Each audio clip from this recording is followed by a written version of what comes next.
Hey, everybody. Welcome to the Random Redshirt podcast. I am one of the hosts, Zach, and the other host is Chris. What's up, buddy? Hello, Zach. As always, wonderful to be here. Kaitlin, thank you so much for being here again. It's wonderful. You've got like there's a warm place in my heart because the first ever convention that I was ever at, like you were one of the first people I got to see there, and it just made me feel like so welcoming. Thank you so much. Oh, I'm thrilled to be here. I love you guys. Yeah, we are incredibly, and we love you too, Kaitlin. We are incredibly thrilled to welcome back actress and teacher Kaitlin Hopkins to the show. If you have not caught our first discussion with her, you can find that anywhere you get your podcasts in an audio only format. And if you are a Star Trek fan, you probably know her best as the Vorta Kilana in the Star Trek Deep Space Nine episode The Ship. You can also spot her impersonating Captain Janeway as Dala in the Star Trek Voyager episode Live Fast and Prosper. She's had a storied career in film and television and theater, as well as teaching. Kaitlin, again, thank you so much for joining us. It's great to see you, and we're happy to have you back on with us. It's great to be here. So, for those who may not know, when did you first get into performing arts? Um, Actually in the womb. It's like no joke, seriously. My mother was pregnant with me when she was in the middle of the height of her film career. She's a wonderful, wonderful film, television, and theater actress named Shirley Knight. And yeah, she was pregnant with me when she was shooting several, two films, I think, that overlapped. And then I sort of grew up on sets, with like Francis Ford Coppola directing The Rain People, and Lee Strasberg uh, directing Her and Three Sisters with Geraldine Page and Kim Stanley, and you know, her making a film with Paul Newman that she got an Oscar nomination for, Sweet Bird of Youth. And so I legit grew up in a trunk. Like it's kind of a joke, but I really did. And and so the I grew up watching my parents work. My father was a producer. He produced film and also a lot of theater. Your Good Man Charlie Brown was one of his shows, probably the best known. And my stepfather was a playwright, screenwriter, and television writer, John Hopkins. And I grew up, watching all three of them work. So by the time I was about three and a half, I was very adamant that I would be doing this for a living. And when I got my first professional job, I was 14.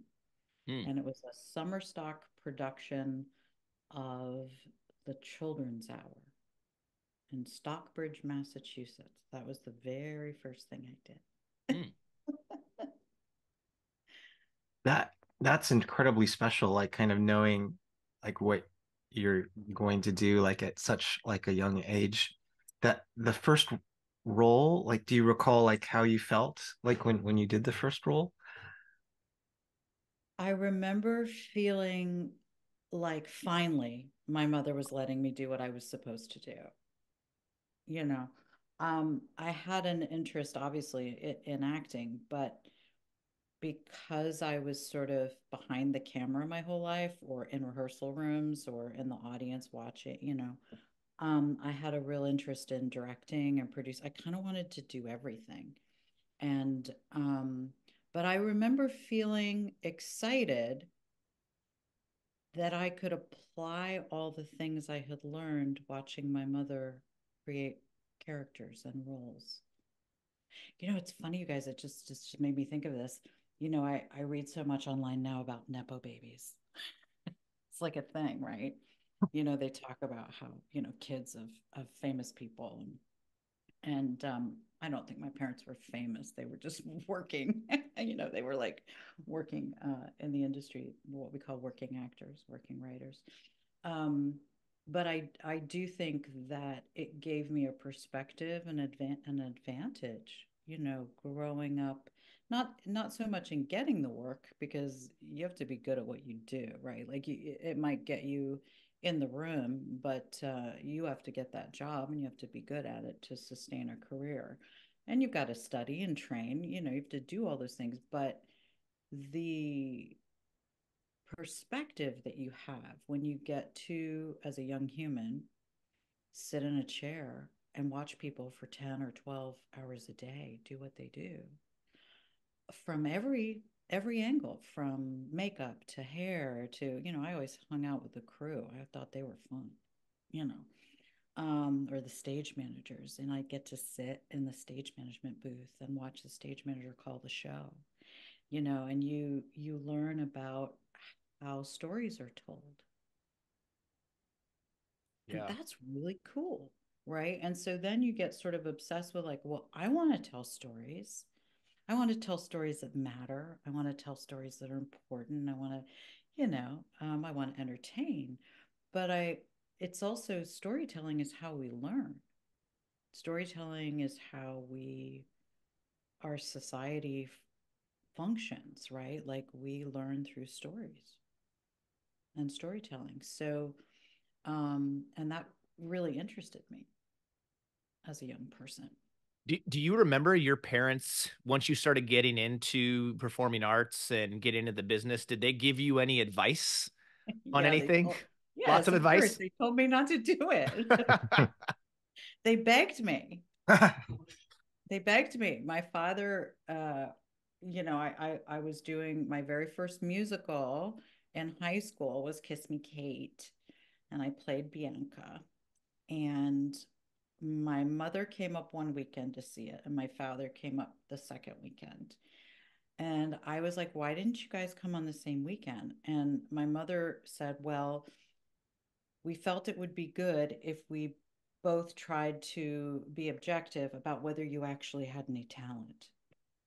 And I was like, what? I'm in high school. I'm just doing my high school show. And she's like, well, you know, you keep saying you're going to do this professionally. And she said, I was, you know, your father said, why don't you go and see what you think?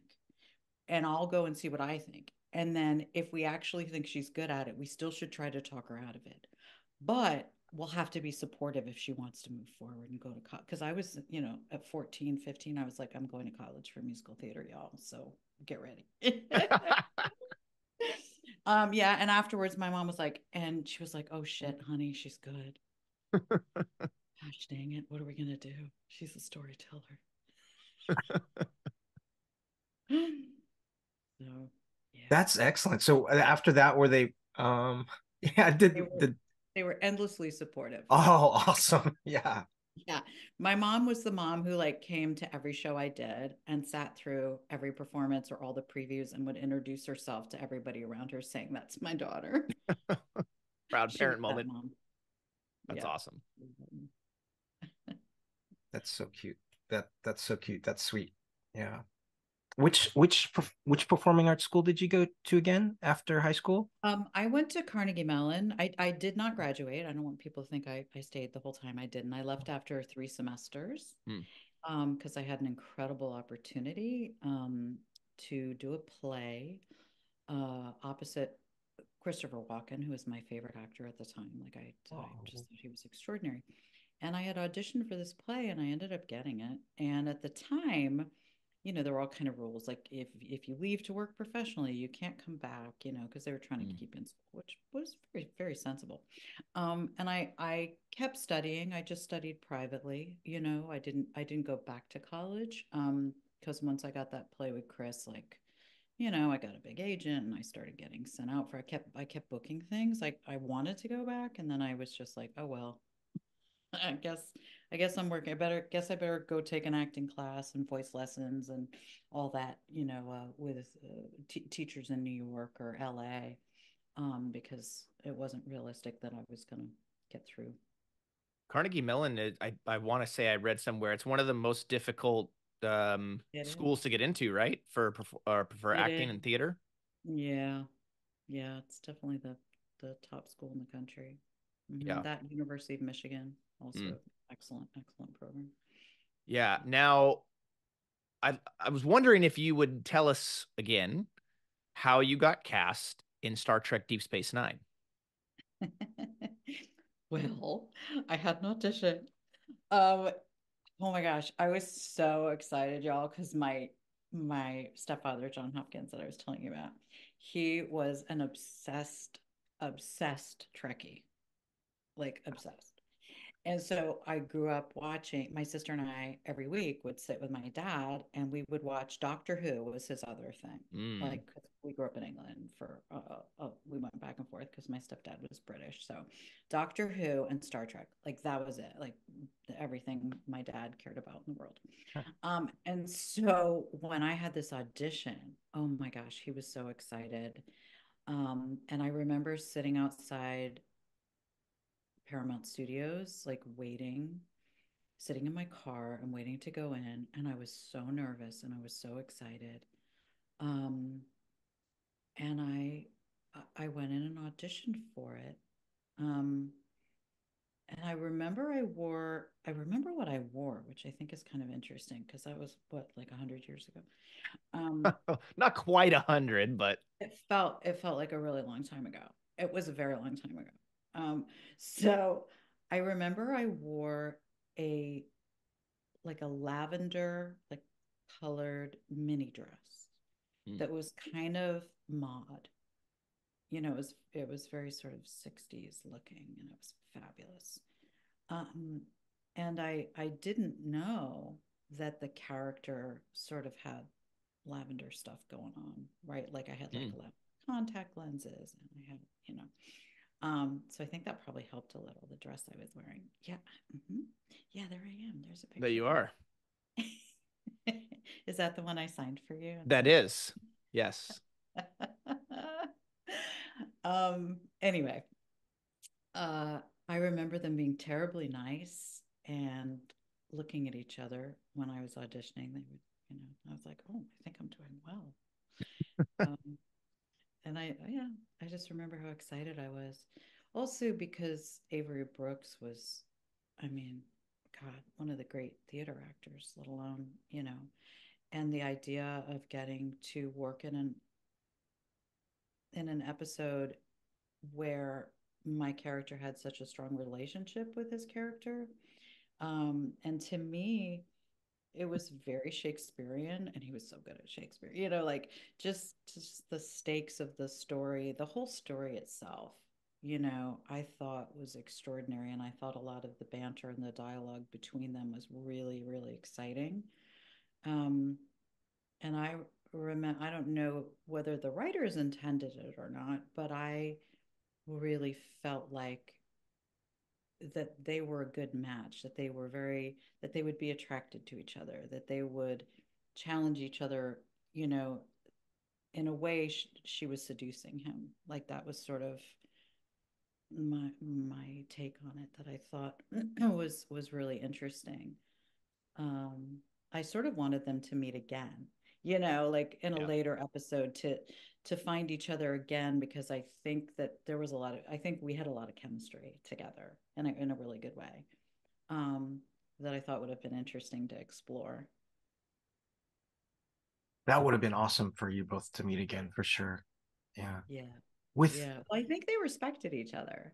They had yeah, different they had different objectives, they had different needs, right? But I think they had a mutual respect for each other, which was interesting. you talked a little bit about Avery's theater background and so like your theater background and his theater background um and the idea of Shakespearean too. Did that make it easier for you to connect like when you're doing Yeah. the episode? Yeah, I think so. I mean, I think anytime you put theater actors in front of a camera, something good's going to happen. Yeah.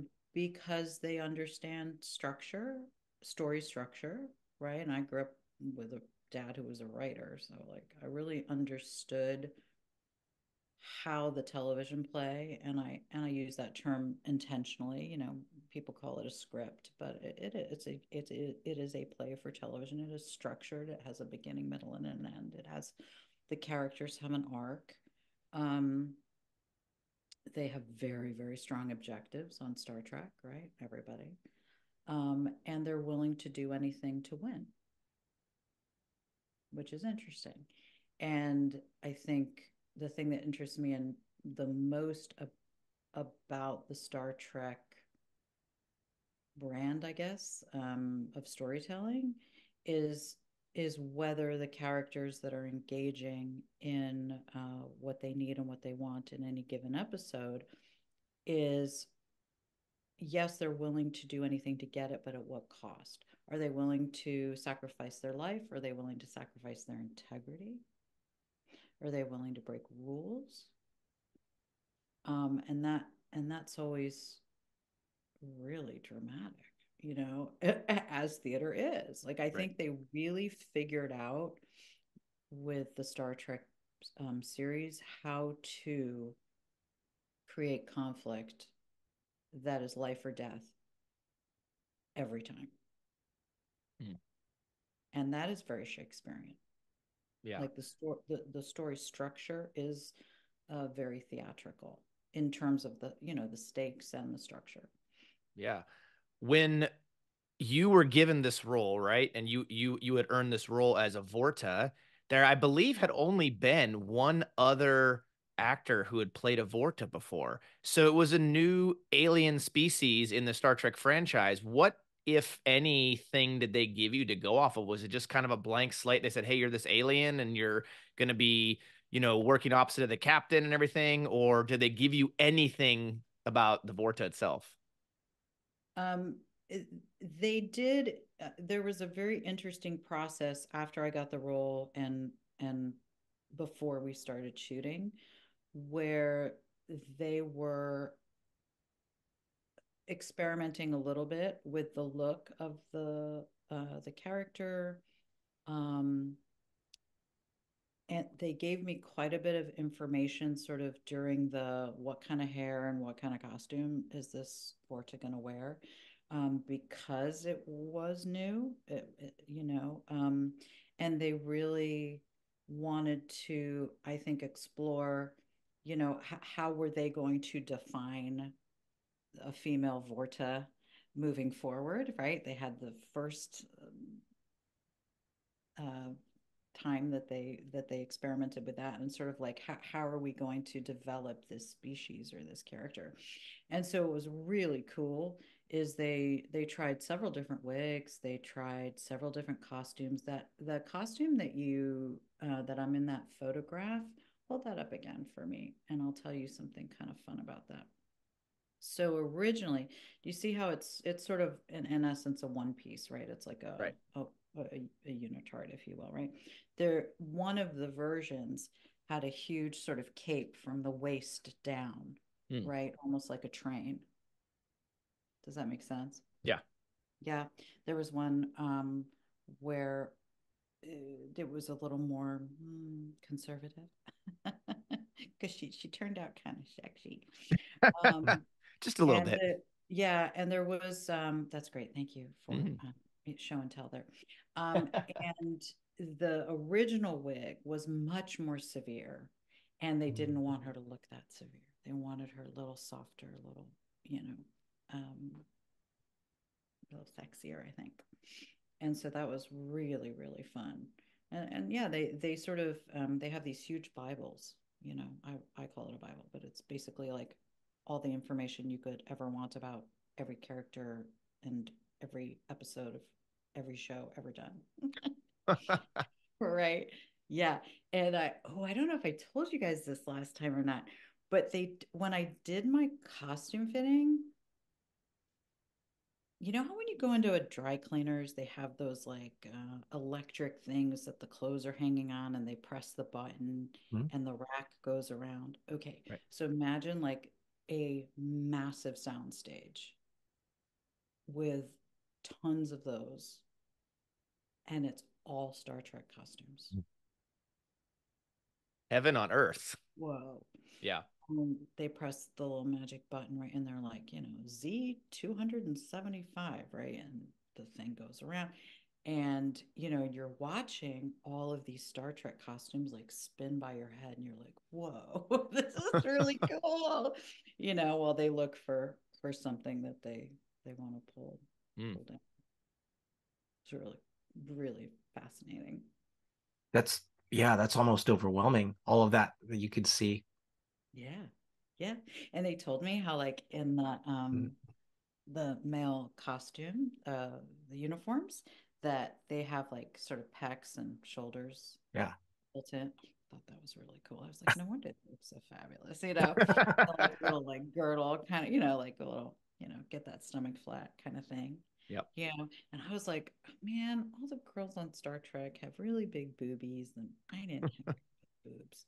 And they're like, don't worry about it. We got you. They weren't kidding. They weren't. Those are not my boobies, y'all. But they are not. I mean, they hoisted those girls up. I was like, oh, they're fun.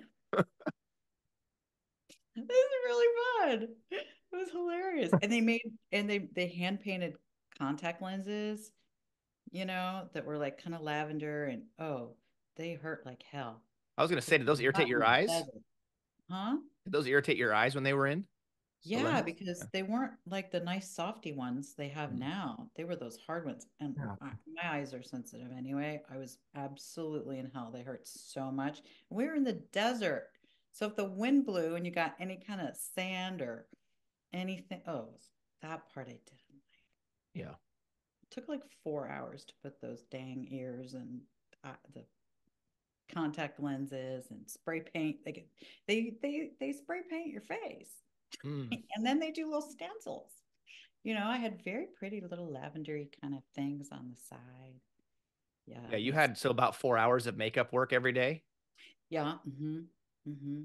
Yeah, and they would spray paint that kind of lavender colors, like the contour of my cheeks, a little bit on the ears, and like little stencil like um pattern on my forehead. Mm. It's pretty cool. Yeah, that's a lot. That's a lot to endure for the shoot, I am sure. Well, Yeah. especially when we were in the desert and it Yeah. was 113 or something crazy. And we were standing on top of that ship that was metal. So it felt like, you know, the floods of heat. Oh, I'm sure I told you guys that one of the Jem'Hadar passed out in the middle of a shot. You that sounds familiar. I Because can't wait. there were what, like three or four of them? Yeah, I mean, there's one shot where there were two of them behind me, Right. and we're in the middle, Avery and I, in the middle of a scene, and all of a sudden I just hear clunk, and I'm like, what? And they're like, cut. Poor guy. I mean, those are rubber. They just passed out. And I, you know how you can like run behind where the director is and like look at the little screen and they'll do Yep. the playback. I mean, I felt terrible for that guy because he got dehydrated and hot enough that he fainted, but it was awfully funny to see the playback. Like he's two Jem'Hadar and all Yeah. this one just like falls Oh, out of frame. oh my gosh. I could imagine in those masks that it would have been even hotter, you know? Oh God, can't imagine. Is this the desert in California? Is that or Yeah, don't ask me exactly where it was. I don't remember. You know, back then in the old days, we didn't have GPS. That's right. We had something called a Thomas guide for those of you who are old enough. And you looked up the coordinates and you figured out how to get to where they took in the middle of the desert. I don't remember where the hell it was. It was a hike. I left at like 2 in the morning. Oof. I still remember driving to back and forth between my home and college. I went to college in Ohio and I grew up in Washington State and have these big maps pulled out trying to figure what highway am I at? Where, I didn't have the Garmin's and all that stuff. Yep. No, they didn't have those. Nope. Mm-mm. Zach, you had the Rand McNally like Yes. atlas. Yeah. Now, it was even more difficult trying to read a map while you're driving a 6-speed manual transmission car. And you're trying to shift and drive. And I don't recommend it for anybody of those at home. That's called distracted driving. It's not a good thing. But thankfully, it was out in the middle of nowhere most of the time, so it helped. Driving across like Montana and places where there's not a lot of people, that helped. But so not only did you get cast on D Space Nine, you got cast on Star Trek Voyager as well. I am curious, did your dad ever come to set? Since he was a big Trekkie, right? Did he ever come to set while you were shooting? No, I would never have let my parents come to the set. That's embarrassing. That's embarrassing. No, no, I didn't. But I remember in the audition, when I said, "Welcome to the Federation," they were like, "You're hired." They That's liked awesome. they liked. I said, "Would you like to hear my impersonation of Katharine Hepburn doing, um, you know, Captain Janeway?" That's funny. That was a fun audition, actually. It was Yeah. really fun because she was kind of wicked, and you know, she was just fun. That was just a really, really fun character. And don't know if I told you this or not last time. Originally, there was an additional scene where I also impersonated Seven of Nine. Mm. And that Oh. I am so sad that they cut that scene because it was so good and it was so funny. But the episode was long, Yeah. and that was the scene that went. But I have a Polaroid of me in that costume Mm. with the wig and everything. And it was a sad day when that scene ended up on the editing floor. I was so excited for people to see. I thought it was hilarious. Yeah, because they would have given you the Borg eye ridge, and Oh, they I had had it the. all looked up and everything, huh? It was so great. It was so great. And I'm glad, again, we didn't have digital cameras and whatnot. So I asked the wardrobe supervisor when they got me all, when we shot that scene, if they would take a Polaroid that I could keep, and they did. And you know where the Polaroid is? I lost it many years ago, but at one point it was on my website for a long time. Oh, It I'll have might to, still, I don't know if it's still there or not. I'll go look and find it, see if I can see it. I'll see if I can find it. Hmm. Oh, now, since your dad was a very big Trekkie, did he have a favorite between your episode on DS9 or your episode on Voyager? Hmm. I don't think, not that he ever said. Mm, Not that he ever said. He just was really proud. It's awesome. like of all the really cool, impressive jobs I had over the years, right? That was the thing he thought was so cool. Did was he like an original series only guy, or did he like all the shows that were out? He was an original series guy. Yeah, Yeah. He yeah, couldn't have cared less. He only watched the ones I was in because I was in because you were in them. Yeah, them. yeah. Yeah. Well, that makes sense. I mean, there's a lot of people from that period of time that you grew up on the original series, and that was it. It was Kirk and Spock and McCoy, and the rest of the characters, and that was Star Trek. The rest of the other Star Trek shows are like, whatever. But it's that Hmm. core group was their folks. Yeah. But I grew up on all the other ones, so I, I think I think the fact that I booked either of those jobs is astounding because I remember how nervous I was Mm. because I was so Mm. excited because I love those shows so much. Yeah. Yeah, we've Yeah. had different folks on, some people who had watched Star Trek before they were cast in Star Trek, others who had never seen it. And it's kind of a mix. I think the folks who had never seen Star Trek prior to being booked on it mentioned that actually helped them because they said, "Oh, if I had watched it and been this big fan, I might have been too nervous and maybe not and maybe blown the audition." Versus some people who were big fans of it said, "Hey, I'm going to go and I'm going to nail this because I'm such a fan of this. I want to be on it," kind of thing. Well, I really just love the acting. I mean, I love the stories and, I love Star Trek, but I just thought there just wasn't one of those series that the acting wasn't just incredible. Mm. I thought, I really, really thought the acting was so good. And Yeah, now I'm watching all the new ones.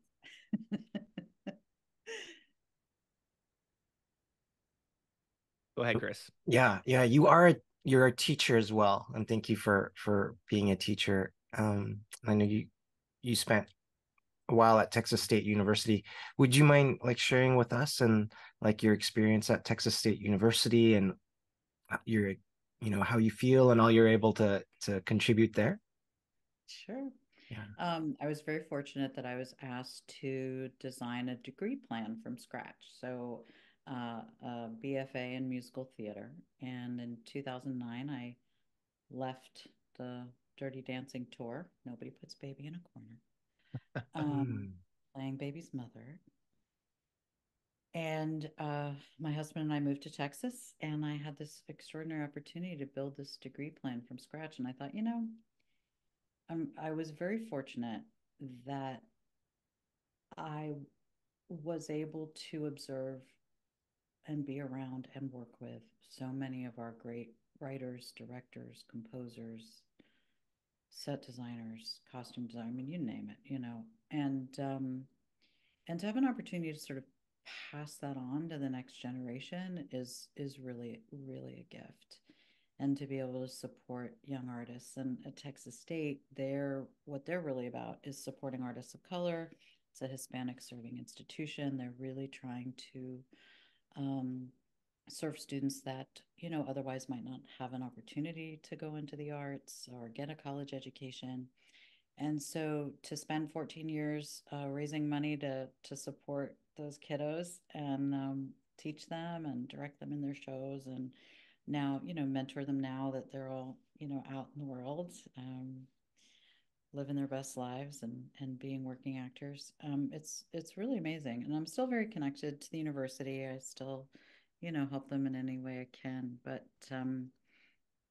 being a teacher was it's not that I didn't like being an actress. I loved it, and I did it for a really long time, 30 years. Um, but being a teacher, there is nothing as rewarding as being a teacher. Mm. There just isn't. You just can't, you cannot compare what it feels like to be in a classroom and feel like you're nurturing someone in their journey, in their lives, and in their work. You just can't top that. There's no award or amount of money or TV show that can ever top what that 14 years of my life was like. Um, so I just feel very blessed that I had that experience. But you Yeah. did win an award, right? Oh, for God's sake. Recently, somewhat recently, right in the last what, about What have you 6 months or have you so? been cyber stalking me again? Wait a minute, again. Yes, I you did win an did. outstanding leadership award from Texas State University. So I did. I I think that's did. that's important to note. I know you said there's no award and money, but that's important to note because I mean, I have a couple teachers that had huge impacts on my life growing up. In fact, my family and I just went back to Washington State to visit home for me. Um, Last month it was, yeah, back in March, and I actually got to have breakfast with my old theater teacher Oh, that makes who me so happy. had a big influence in my life. She directed me in 7 plays and had a profound impact. And so I think it's important we highlight that because teachers are huge influences in kids' lives. And I mean, my theater teacher from, I won't say how many years ago when I graduated high school, and my English teacher, who I also studied Shakespeare and British Lit with, they were big, impactful roles. So congratulations on your award. Thank you. Thank you. Yeah. Now, I do want to ask this question because this is not a question we asked last time. And No. at the more guests we've had on, the more fascinated I've become with all the different aspects that goes into production of theater, TV, movies, and so forth. And one thing I wanted to ask you as an actor is maybe how you could talk about how you prepared for taking on a character role and how you were able to memorize lines and songs. Like, what is your mental preparation when you go into, say, hey, I got cast in this role, and then what's that work that you put in behind the scenes to prepare for that? That's a great question. Um, well, I think to do what we do as actors, you have to be really curious. Like you have to want to do research. You have to love research. It's kind of like being an archaeologist, like you're digging Mm. for as much information as you can find or create in your imagination with the given circumstances that you have, to create your life as this character. And knowing them well enough to know how they would behave in any situation is really the key. So it's less about memorizing the lines and more about um, as you imagine your life as this character, knowing them so well that you know how they would behave, right? And understanding the human condition well enough to understand why people behave the way they behave. Um, you can make choices like, oh, well, this character is a dingbat, or this character's, has a funny walk, or that, but those are superficial things, right? What's interesting is the why. Like, well, why aren't they terribly bright? What impacted their ability to process information, and how did it shape the choices that they made? Right. So the why, I think you have to be kind of like, the 7-year-old that no matter what response you give them, they're like, but why?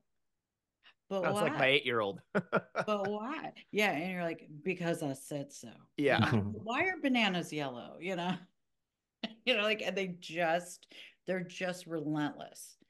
And I think you have to have a little bit of a 7, 8-year-old inside of you as an actor, to because there is nowhere. Memorizing lines is like nothing. It's like this. It's like a teeny tiny fraction of the job. Right. It's the least important. It's the thing you spend the least amount of time on, right? It's everything else. And so the way I prepare is yeah, just to start writing, just to start journaling on everything that I know about the character. What do other people in the play say about my character? What do I say about myself?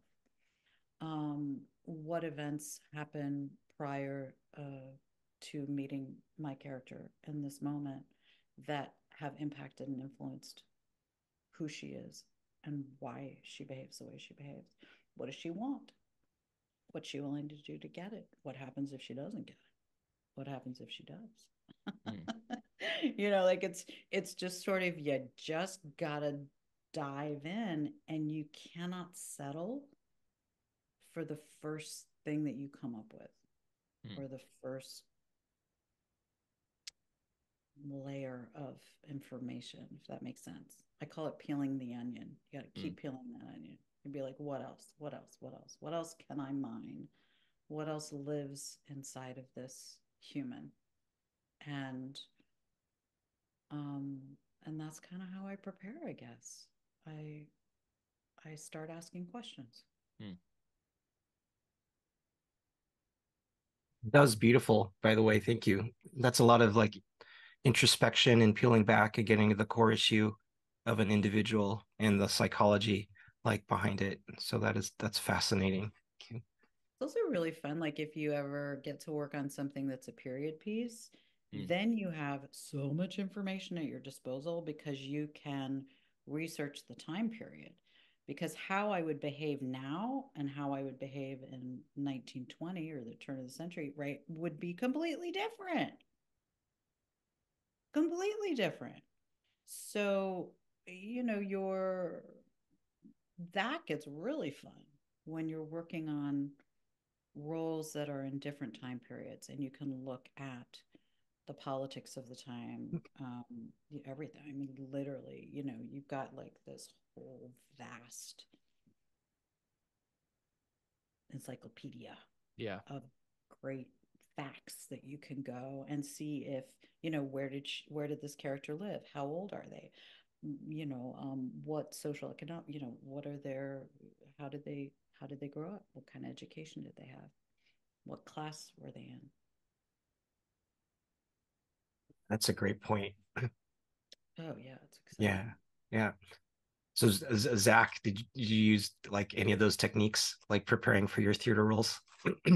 I was in high school, so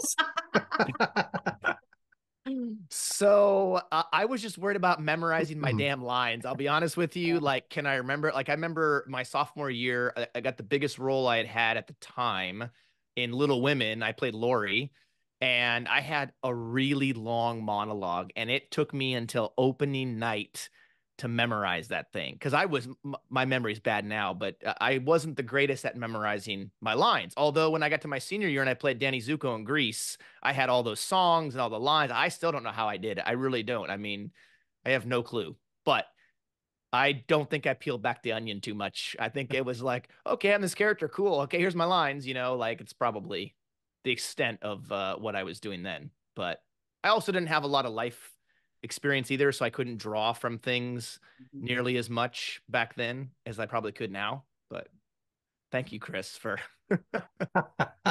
diving back to the olden days that was high school. Yeah, But yeah, but it was still wonderful. fun. I mean, I did theater because I loved it. I mean, I when I tried out my freshman year for the Wizard of Oz, I had never gotten up and done anything like that before, and I was scared out of my mind. But as soon as I got the first laugh, I was hooked, Oh, hooked. absolutely. Because then it's Yeah. like, I mean, obviously, Kaitlin, with your extensive theater background, you that response you get from the audience, whether it's an emotional, really deep emotional response or it's a laughter. I mean, it is addicting. It is Doing really, really comedy, addicting. doing comedy is the best feeling in the world. Yeah. And Like I I came got to, across to, oh, go ahead. I got to do Noises Off on Broadway, and that was one of the most fun comedic roles I ever got to do.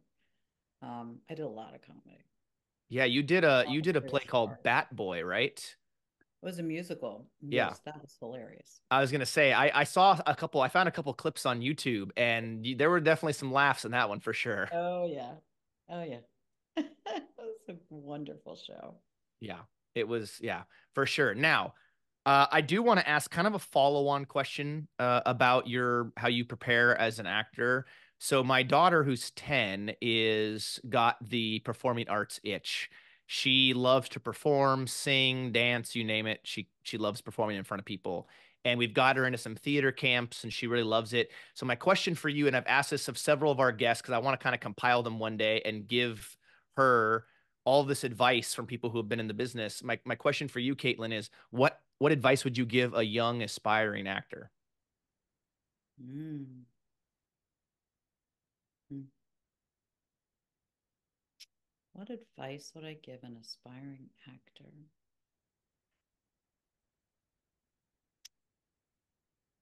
I would say um, to, oh, that's such a hard question. Why did you ask me that hard a question? Because I'm sorry. there's so many different ways you can answer that question. Check your why.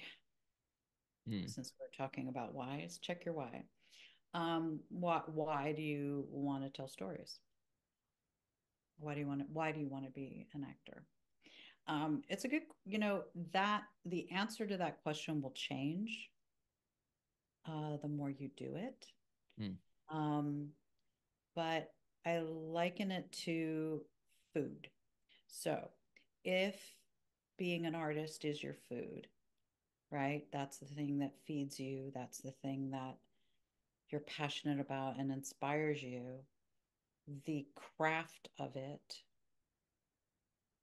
then you should pursue it. If the why is based in, um, I want to be TikTok famous, or I want to um, be validated or make money, or like that sort of um, fame component, which is fair and real, um, you're gonna starve because there's no amount of fame or money or validation, right, that fills that need. So you'll starve, Hmm. right?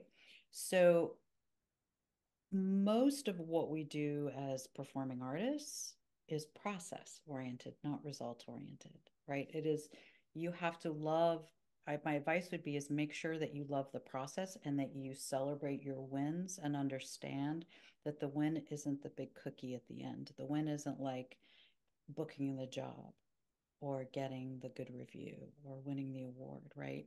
The win is the process, the creative process that you got to go through with that other group of artists to create that story. That's the food. That's the that is the craft. Whether other people like it or not, you know, whether you get acknowledged for it, whether you make money at it. I mean, so much of what I did, I wasn't paid for, Mm. or I was paid very little. When we first did Bat Boy, it was in a little non-equity theater in LA for 35 people, and Devin and I got $12 a week. Didn't even pay Wow. me gas. Wow. Years later, we were off, you know, 4 years later, we were off Broadway, making not a whole lot more, but some. But you know, like it's not um I think that the advice is, you know, just to make sure that you know where your joy is. Like, what is it that is bringing you the joy? Is it the process of creating the story and telling the story, or is it the applause and the validation that you get, Mm. which does feel great? We were just talking about how doing comedy, it's addicting. It's Right. wonderful when they laugh, but are you going to be okay when they don't? Or you know, how do you navigate inside of of the aspect of it that does look for a response? Does that Yeah. make sense? Yeah, that makes sense. And that's a lot for a 10-year-old. You know, like you're not going to have that conversation with a 10-year-old. No. But, you know, Eventually though. yeah, but you know, like it's just like what part of it brings you the joy, because it has to be the craft and the process, otherwise you're going to be terribly unhappy. Mm. Because we hear no a lot. You know, Yeah. you hear no a lot. So if that makes you feel like you're not good at what you do, whoo, that's rough. Those no's are going to hit you. You have to know you're good regardless of whether people say yes to you. You have to create your own work when that happens. Yeah. You know. No, that's great. I appreciate it for sure. Sorry, I Yeah, I didn't mean think to get that deep on y'all, but you asked. no, no, thank you. I think that was fabulous advice. Yeah. Thank you. I mean, it's for me, you know, the whatever craft or art or discipline you're involved in, it's the journey through it and like who you become that Mhm. is the most important, not necessarily like if you are able to get the win or the loss, because those will always happen, but like who you become through the journey. So, Yeah, yeah. that well said. I used to tell my students, it's what you do, it's not who you are. And I think sometimes actors think that what they do for a living is who they are. It's not. It's a job. Mm. It's a profession, and it's a paid job like any other job. And it's just what you do. It's not who you are. Because if it is who you are, like I said, that can be very painful. Mhm. Mhm. But I like what you said. I think that's really, really true. No matter what you do, it's the journey of it that's. Beautiful. Thank you. Thank you. So, so you've moved from Texas. Um, a, a light question. Like, did you pick up any like inflection of like talking while you were like in Texas? Like, I did. do you say I y'all like a lot I or do. I've yeah. said y'all like several times. Yeah. The one that's really awful is, you know, you usually say, "Hey, you guys," right? And in Texas, they're like, "Hey, all y'all." I was like, "What the hell is that? All y'all? Really? That's a thing? Can't you just say, come on, everybody?" Yeah, all y'all, get over Yeah. here. Yeah, So I want to ask about your dad for a moment. He wrote the screenplay for the Bond movie Thunderball, correct? he did. Yeah. So I'm curious, as you were growing up and then when you got into your professional career, what things did you learn from him from a screenwriter's perspective that might have influenced you as an actress? Hmm. Patience. um, it's a really good question. I mean, I think just that again, that curiosity about the structure of the story. My dad did so much research on everything he wrote.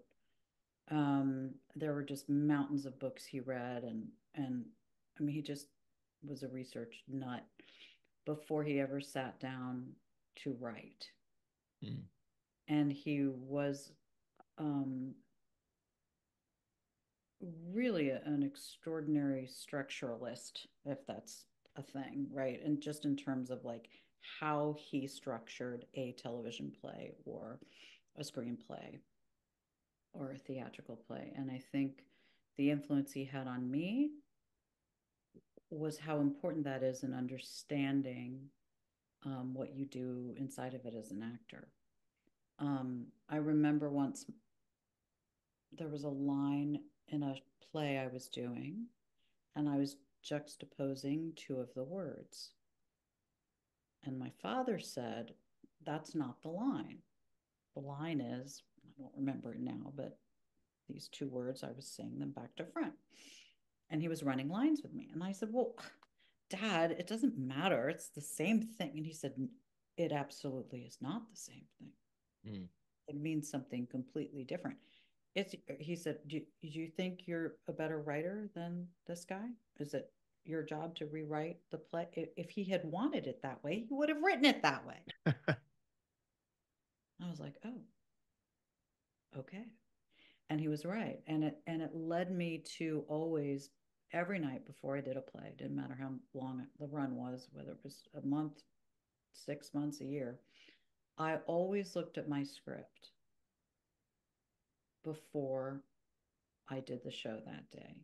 Because when you do a role for a long time, you'd be surprised how much it sort of morphs. Mm. Kind of, you start paraphrasing, or you're missing some of those details. And again, the craft, the skill is that roadmap is there for you, and it's your job to adhere to that roadmap. You can live and breathe inside of that.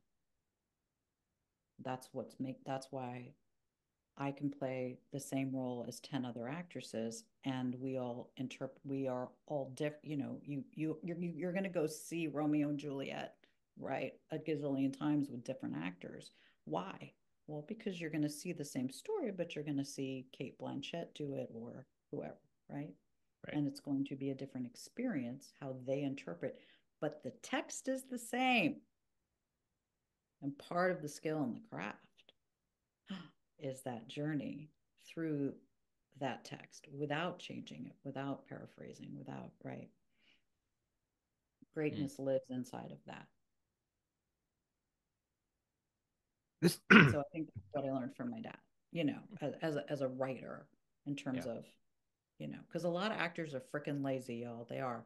They don't understand how important it is to adhere to that, unless you're working on something where they want you to improv. Like sometimes with comedic films, right? We're wanting you to use the roadmap as a um, something to play with. We don't need you to adhere to it verbatim, Yeah. right? There are types of things that we're gonna take liberties with, but most things you're not. Yeah. I love that. What he's saying, what your dad is saying, because that sounds like it's getting to um intentionality, like and right, the There you go. truth. And then you might have different interpretations based on like experiences, but you try to get to the intention, Right. and what's there.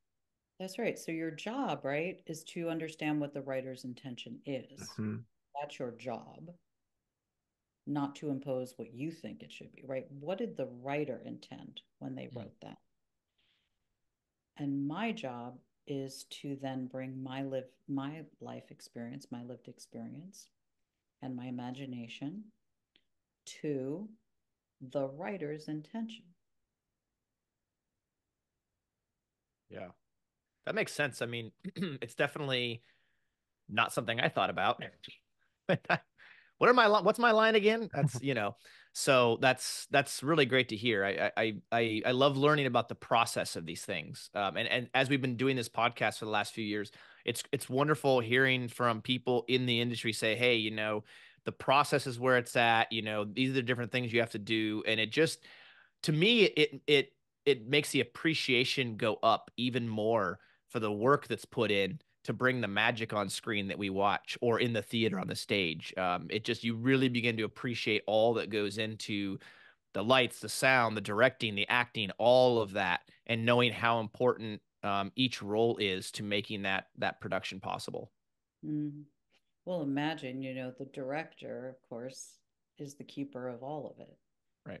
And so, the actors to some degree have an easier go of it. They're not having to track everything, all the camera shots, all the character work, like they really have to know it inside out.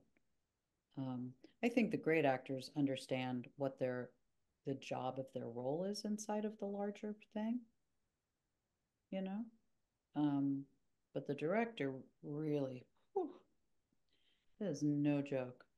You got to be able to hold a whole lot of information in your head to direct. Right. Yeah. I wanted to ask you too, Kaitlin. Now that you've transitioned right to a different phase of your life, I was wondering if, when looking back on the 14 years that you were at Texas State University doing that job, what did you learn about yourself through that process of creating all this curriculum and being a teacher and standing up this program? What did you learn about yourself? How flawed I am. What did I learn about myself? Goodness.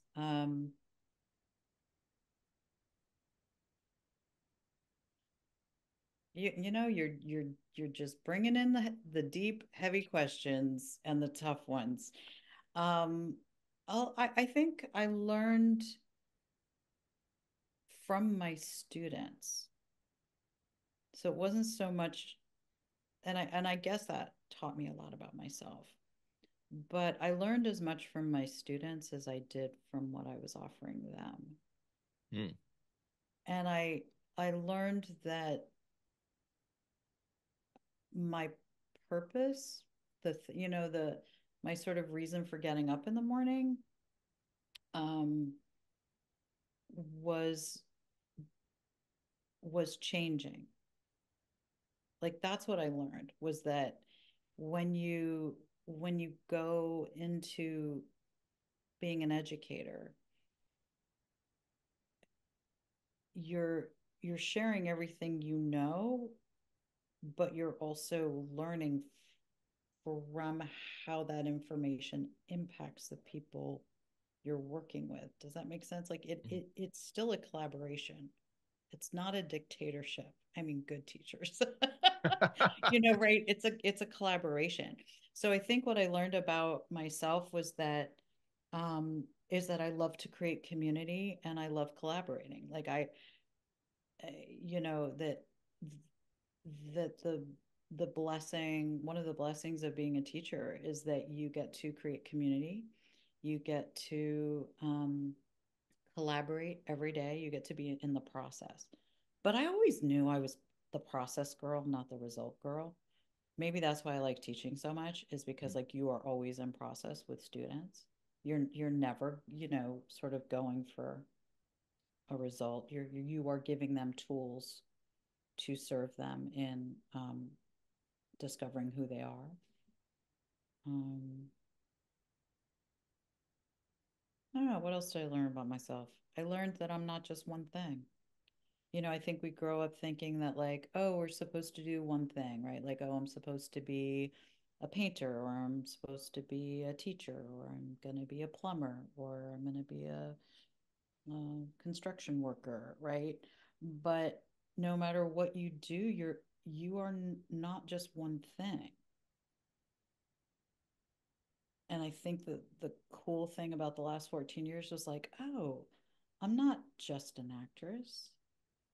I'm it's like yes and it's like good improv, right? Where you don't say no to anything, you say yes and. It's like, oh, I'm also a mentor. I'm also a mom to these kids, like to these students. I'm also a leader. I'm also a director. I'm also a producer. Oh, I'm starting a company and I'm making throat lozenges. I'm also apparently an entrepreneur. Um, you know, I'm also a writer because I've been asked to write a textbook, right? And so you're sort of like, oh, wait. And so the gift is that you then get to say to your students, hey, by the way, you're not just musical theater actors, just FYI, right? Like you get to, you can say yes, and you will also be um, a spouse, a friend, a parent. Um, you have so much in your life that you can be. Don't limit it. Like I think I limited myself my whole life thinking, oh, I'm just an actor. And it wasn't until I was challenged in this environment where I had to be a fundraiser. I had to raise money. Hmm. And when it was all said and done, I had raised over $12 million Wow. in 14 years. I'd never done that before. So I get to now look in the mirror and be like, I'm a fundraiser. I never thought I'd be right? I'm a teacher. I never thought I'd be a teacher. Hmm. Right? So that idea that like we limit ourselves with labels. And so the thing that you learn if you're lucky is that don't limit yourself with labels because you can even, your guy who's the construction worker is also a painter. He's also a dad. He's also, I don't know, a million other things. But we put labels on things and it limits us. And so I think the thing I learned about myself is not to limit myself with labels. Like I really feel like I can do anything if I put my mind to if it's something that I want to do. Yeah. Like that's a place I want to spend my time, then I've never gardened before, and apparently I'm quite good at it. I was weeding this morning for an hour with my husband, and he was teaching me how to plant herbs and stuff. And so I guess I'm also a gardener.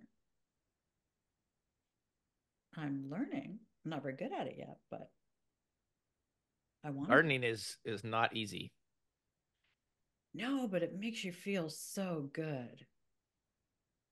It Yeah. just feels so great. Like I got to go out and cut fresh daffodils to put on our dining room table and in the kitchen because our daffodils are blooming. And I like had to make a post about it. I was so excited. I was like, our daffodils are blooming. And I was like, that's amazing. Like, that's amazing. Yeah. I think thank you, Kaitlin, for sharing all of that because I think it was beautiful. I think it was really important. I think what you said about labels is incredibly important and to what we teach our children, what we teach our students. Um, the idea of having labels and that limiting people is like so true, right? And can be if used negatively can like harm someone's development like so much. But the point is like we don't have to have labels, and the growth that each of us has is like unlimited.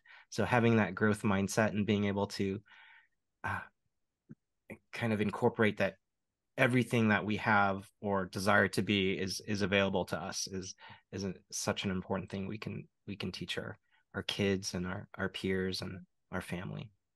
That's awesome what Yeah, you I think expressed. the other thing that you learn if you're lucky is that it's okay to fail. Mm. I think right now, especially for your kids, for young people right now, is that there's such a sort of like you have to be good at something right away. Like and everything's very result oriented, right? It's like it's a 60-second, it's a sound bite on Instagram or TikTok or whatever, right? That shows somebody doing something extremely well like that. And of course, we all know that it takes years to be good at something, to really understand and perfect something well enough. And to get good at something, you have to be willing to suck at it. Like you have to be willing to fail. Perfection isn't a thing. There's no way to succeed. There's no way to be perfect. But I feel like this generation feels like what they're striving toward is perfection instead of striving for excellence. Because when you strive for excellence, failing is a good thing because now you're closer to the thing you're trying to get good at. So now that striving for excellence is exciting because failing is awesome. I call it failing forward. Mm. Like fail Yep. forward, do it, Yep. fall on your face. That's awesome. And have a good giggle about it when you suck at something, because now you're closer to understanding how to get better at something. And that perfection thing is killing everybody right now. Yeah. And perfection is not attainable, right? So the striving for excellence, I think, is a good point you make. Well, if all these beautiful young humans are trying to be perfect all the time, they're also going to be sad Mm, because it's not achievable. There's always going to be somebody better than you. that's true. Like there's so many people that are better actors than I was, better singers, better dancers. And of course there are. And that's okay. There's room for everybody. Yeah, that's true. True. That's true. There's this clause in this the Rudyard Kipling poem, like if you can meet with triumph and disaster and treat those two imposters just the same, like win and loses, right? So it's who you become through that journey. I love that. Kaitlin, you would you mind talking? You mentioned the lozenges. Would you mind talking about Oh, with us about that lovely to hear again, please? Like, yeah. I wish yeah, I yeah. wish I had a bag of them up here with me. I made a dry mouth lozenge originally for singers. It's called Fontus, Fontus, Fontus. Um, and we have them in like a tart green apple and blood orange and lemon, and they're wonderful. They're all natural, manuka honey and aloe vera and essential oils and apple enzymes. I mean, they're so good. They taste great and they really work well.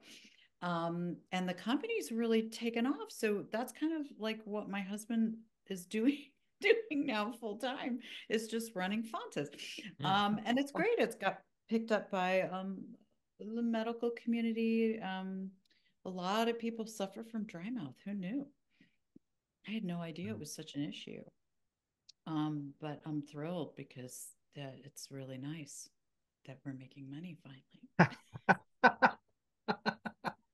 Well, we tried them at when you came to the convention back in 2021. You had some. We tried them, and they taste fantastic. They really do. Good, right? Yeah. Yeah. Yeah, they're super good.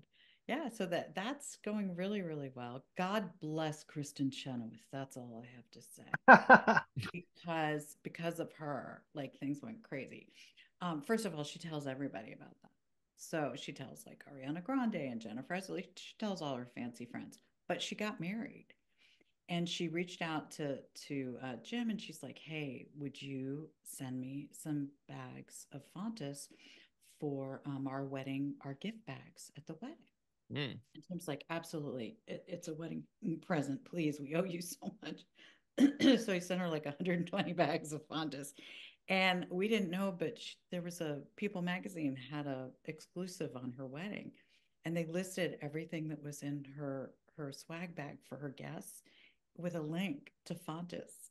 Wow. That's And the awesome. sales went crazy, and I was like, "Oh God, I love that woman. That's Not awesome. only is she talented, but she knows how to sell a throat lozenge." I know. I was very grateful to her.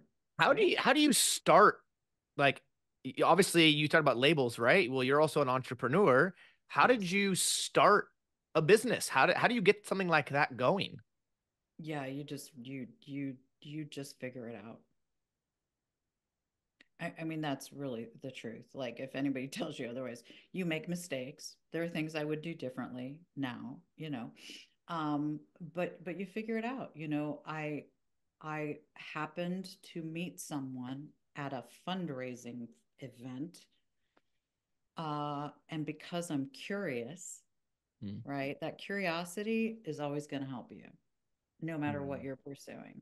I said, "Oh, tell me about what you do. It's so lovely to meet you." And he and his wife told me a story about how they started a dry eye pharmaceutical company because his wife suffered from dry eye syndrome, and there wasn't really anything on the market that worked for her. And I said, "Oh my gosh, that's so funny. I make dry mouth lozenges because there's nothing on the market that doesn't have sugar and menthol, which is terrible for your vocal cords, blah, blah, blah." And I was like, and I make them in little ice trays. for me and my friends for the same reason. That's so cool. What's your company?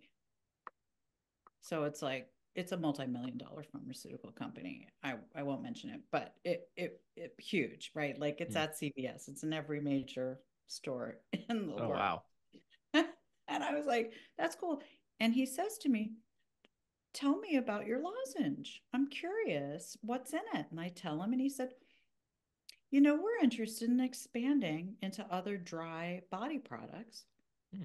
Why don't you come meet with me, and maybe we'll make a, we'll do have our pharmacist do a, like, it's not called a recipe, but like whatever, like give him the ingredients. And I was like, okay, because I just say yes to everything. I'm like, oh, that'd be so cool. I'd love that. So we did that, and they ended up investing in the company and saying, listen, this is a good product and it works.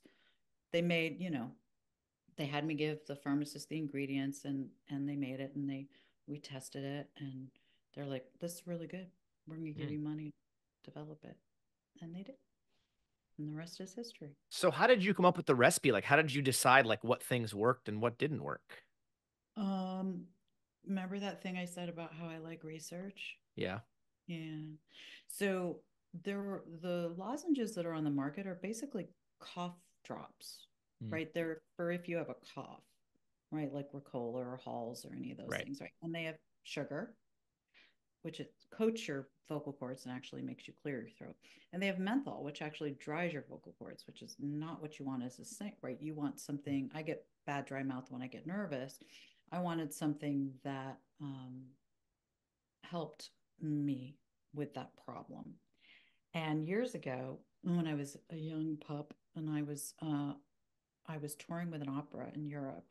I was started with this opera company at one point, and I was complaining about, didn't matter how much tea I drank or whatever, like I always had a dry mouth. And this old opera singer at the Paris Opera House said to me, "Oh, here, I've got some Granny Smith apple, tart green apple, the little bits, and I peel them and I cut it into little bits, and I always chew it before I go on because you can just swallow it. And the tartness, right, the apple enzymes, right, it gives you something to work with, creates a Hmm. saliva response." I was like, oh, that's great. So I did that for years. Then Stepdaddy, who wrote Thunderball, got Parkinson's disease. And Hmm. one of the horrible side effects from all the meds and from that is bad dry mouth. And so I said, hey, Dad, this is what I use before I go on stage. I always have little bits of apple. You know what? I'm going to puree it. I'm going to do some research and see what else could I put in it and maybe make like a hot drink for you or something you're not going to choke on, right? Because Parkinson's, you shake, Yeah. shake. And I did research, and it turns out Manuka honey is like the miracle drug of all time. It's like an anti-inflammatory, it's antibacterial, and aloe is great. The apple enzymes are great. Like there's all, I basically did research on vegetable glycerin, like things that I could put that were hydrating, that had natural antibacterial, anti-inflammatory properties, that would create a saliva response and help him with the dry mouth. And I would puree it, and I would put it in ice trays for my dad, or I would put hot water in it, so he had a, like something to sip on that helped. And then I realized that I had actually made something that worked better than just the apple that I would take to work. And so I made them for myself. And then my friends started saying, hey, these are really good. What's that? I want one. Can I try one? And Hmm. it went on for that. So that's how the ingredients that are in the lozenge got there. That was a little of a long story, but y'all keep asking. So, um, but it really was just about, I had dry mouth, and then my dad had really bad dry mouth, and I needed to help him somehow. Um, yeah. My Very dream is to make it in a, like a, those Listerine strips.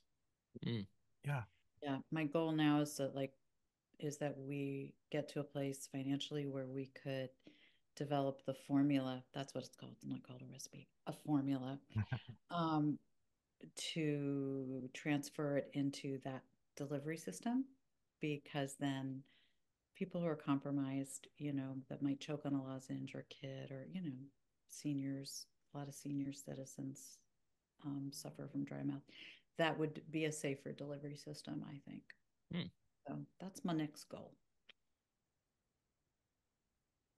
I think that's cool. Yeah, that would be a cool delivery system. I think that would work. Work great. Right? Like Yeah. something that would just dissolve. Yeah. Anyway. Most excellent. So I don't remember if we asked you this question like last time, but this is we asked this question like of a lot, like everyone. Zach's probably gonna smile like yeah. So Zach and I have gone like back and forth. We had this debate on movies and what was our favorite, kind of what we thought was our best decade of movies. And so Zach had a decade, I had a decade. But we had been asking like, do you have like a favorite decade of movies that you've got? And it could be any decade.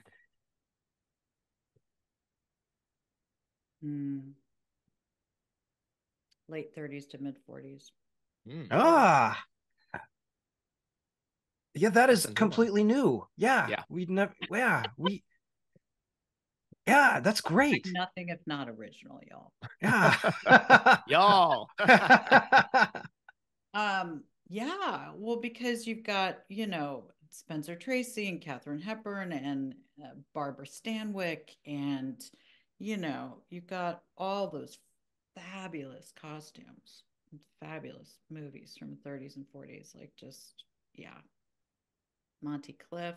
Oh my gosh, like so many great actors. Those are the films I grew up watching, to wanting to, when I knew I wanted to be an actor. Like those were the performances I studied. It's probably why I got cast in a lot of period plays. Yeah, well, we did this thing, like was Chris was saying, the great nerd debate, and we did 2 of them so far. One was Star Trek versus Star Wars, which typically will start nerd civil wars.